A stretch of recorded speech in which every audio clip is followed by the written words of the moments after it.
the amazing Amelia Perumal. Come on, everybody.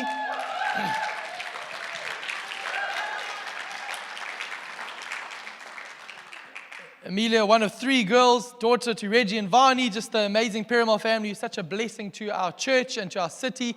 This is an amazing lady that's come here to Cape Town and just brought such life, vision, courage, and something who brought such joy to our hearts. You might have seen her singing on the stage. She's serving out in the front. She just connects with people. But today, she's going to preach the word of God to us.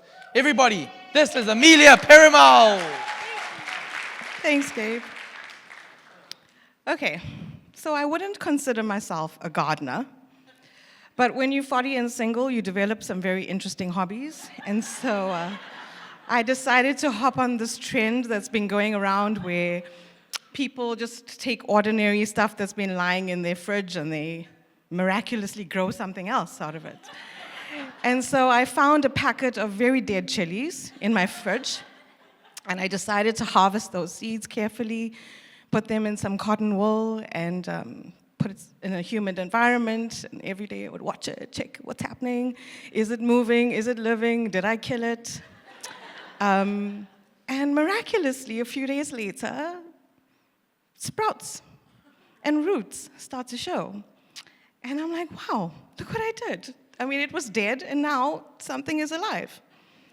And it took everything in me not to open the cotton wool and check what's going on and just leave it, let it do its thing. And I mean, I'm pretty impressed, guys. Look at that. Just from chilies, right? Right? It's alive. Please, Lord, keep it alive. But that got me thinking on what happens in the phase when the seed is beneath the soil. That the success on whether this bears chilies or not depends on that phase when the seed is in complete darkness and obscurity. And that aspect is what impacted me the most in the series that we've been doing. David's obscurity. That's what drew my heart in and caught my attention. You see, in various seasons of David's life, he was forgotten, he was isolated, inconspicuous, regarded as unimportant. He wasn't even there in the place that Samuel was sent to anoint him. And he was out in the field, he was forgotten. And when Samuel does anoint him, he's forced to run for his life from the very king that he has been serving faithfully. And now he's back out there in the wilderness. And it's what he does in that time that gets me. He worships.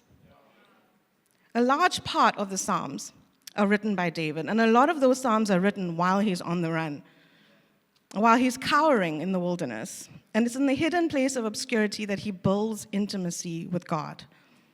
Yes, these years of obscurity were for testing and refining, and it's where David developed his skills and his character to do what he was anointed to do, but they were also purposed for worship. And it's the kind of worship that one can only give when they come to the end of themselves, the kind of worship that happens in the hidden place. Worship was a choice that David made. He actively and relentlessly pursued God in worship. He acknowledged God regardless of the circumstance. And I mean, I've had seasons of obscurity in my life, and I may very well be coming out of one now. And the consistent thing that has sustained me through these times has been worship.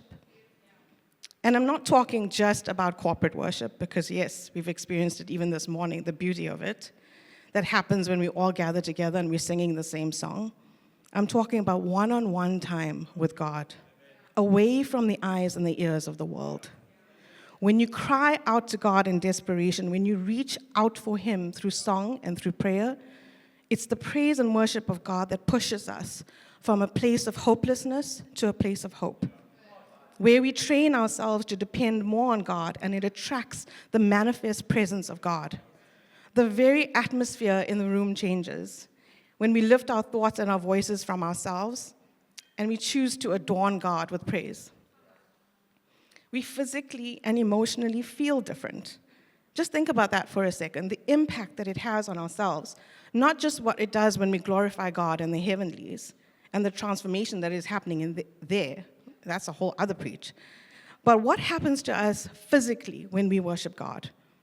We move from a state of anxiety and fear into love and freedom. Our thoughts shift from negativity to positivity. And the beauty is we don't need music, and we don't need someone to lead us in the times of private and deep, intimate worship with God. It's just a matter of opening up our mouths and speaking out his name, speaking out his character, declaring his goodness, his glory. It's a matter of lifting up our hands or singing out or shouting out or whispering out his greatness and the reminders of his promise. It's been a tough 2 years. Financially, it has been incredibly challenging. My social life and community life are upside down. I left a life behind in Durban, and I'm starting from scratch, midlife. And the things that I am trusting God for are being challenged daily. But oh, the worship, the sweet, sweet worship. It has been my safe place. And so the roots are going down, and the new shoots are peeking out. And that the best part is that obscurity is only for a season. And so I encourage you, if you find yourself in the season of obscurity, do not despise it, but go to him in worship, because he desires our worship when we are in this space. I'm going to read from Song of Songs, chapter 2, from verse 10 to 14. And this is our beautiful shepherd king speaking to us. Arise, my dearest. Hurry, my darling. Come away with me. I have come as you've asked, to draw you to my heart and lead you out.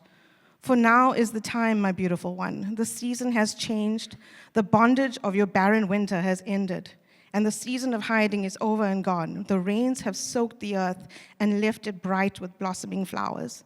The season for singing and pruning the vines has arrived. I hear the cooing of doves in our land, filling the air with songs to awaken you and guide you forth. Can you not discern this new day of destiny breaking forth around you? The early signs of my purposes and plans are bursting forth. The budding vines of new life are now blooming everywhere. The fragrance of the flowers whisper, there is change in the air. Arise, my love, my beautiful companion, and run with me to the higher place. For now is the time to arise and come away with me. For you are my dove, hidden in the split open rock. It was I who took you and hid you up high in the secret stairway of the sky. Let me see your radiant face and hear your sweet voice. How beautiful your eyes of worship, and how lovely your voice in prayer.